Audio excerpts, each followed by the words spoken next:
Ramogi rokamano kuom Ramogi TV kaka pile layo ma tudruok gi nari adek auchiel nono yudo achiel kachiel e YouTube, Facebook kaachiel kod X mar Ramogi TV wago kod mbaka kendo miya pachi e weche mopogore opogore mobedo kwa kelo ni gielak seche gi nyinga Ochieng' Emmanuel. Jaloko marwa en Belinda Dhiambo bed kod we chakruok nyaka giko. Kawachako ni duol mochung'ne ng'iyo rang'iny mag mwandu e pachoka KEBS oyangoni modhi mag tedo ma ok tin ne lita 293 mane piny owacho okelo e pachoka higa mokalo. Rang'iny maggi ne ni piny kendo ok ber kod ngima dhano. Jatatije mag KEBS Esther Ngari wacho ni KEBS ne ok otimo nonro ne modhi mag tedo mamoko maromo lita 33.6 mane okelo e kindeno. Gino makelo luoro ni rang'iny mag modhi ma kamago bende ni piny kata dok ni gisebedo chiro kuom thuolo mar higa achiel mokalo. Kaka jafwambo marwa Kristo leronwa modhi mamoko maromo litas 20,000,000 pod okwamo e dho wath ma Mombasa. Nitiere luoro ni oganda jo Kenya osebedo katiyo kod modhi mag tedo marang'iny gi ni piny kuom thuolo mar higa achiel mokalo. Ka oloso e nyim komiti mar od bura mar Senate mochung'ne ohala, jatatije mar bad migawo mochung'ne ng'iyo rang'iny mag mwandu kata KEBS Esther Ngari oyango e lela ni kuom modhi mag tedo mantiere containers 44 mane okel pachoka kod sirikal, containers 8 mag modhi mag tedo maromo litas 293 ne okochopo rang'iny maber kod ngima dhano ni mar ne gionge kod nyinyo mag vitamin A. We tested 8 consignments and the results that we have showed failure. And we did not release those goods. We rejected the goods.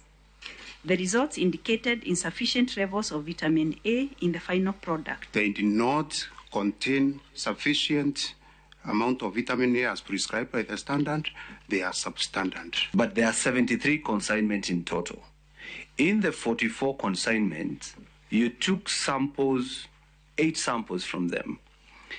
And in 8 samples, 7 did not have vitamin A, and then the 8th one had both insoluble impurities and vitamin A. So just for clarity purposes, that is to say out of the 73 consignments, none of them is fit for human consumption as cooking oil. Esther Ngari lero ni bank KEBS timo nonro margi kendo yudo ni modhi ma kamago rang'iny margi ni piny ne gindiko ne bad migawo mar KNTC mondo owang'gi kata odwokgi e piny mane onyiewgie. Kata kamano, KEBS oyango ni ok ging'eyo kane owang' modhi ma kamago kata oyo. I want to indicate to the committee that when we communicate ship back product or reject, we even indicate we destroy at your cost as an importer. So we do not destroy the product as KEBS. The importer is supposed to provide the resources for the destruction of the uncompliant products.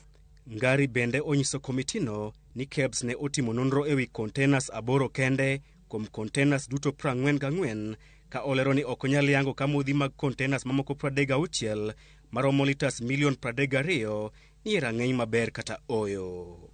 Mae kelo luoro nyalo bedo ni modhi mag tedo maromo litas 32,6 mag containers duto 44 ma osechwal e chiro rang'iny gi ni piny kendo ok ber kod ngima dhano.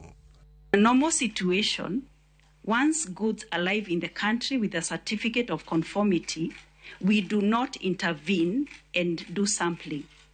That is the normal situation.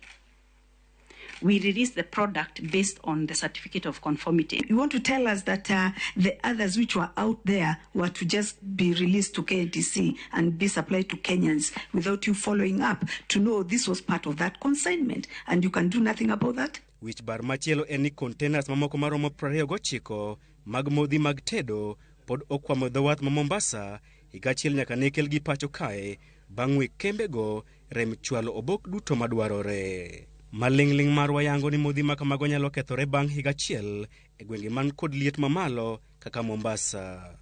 Dweche buora bang' piny owacho yie kendo goyo bade piny ni ne giuso ne oganda jo Kenya mbolea mabandia.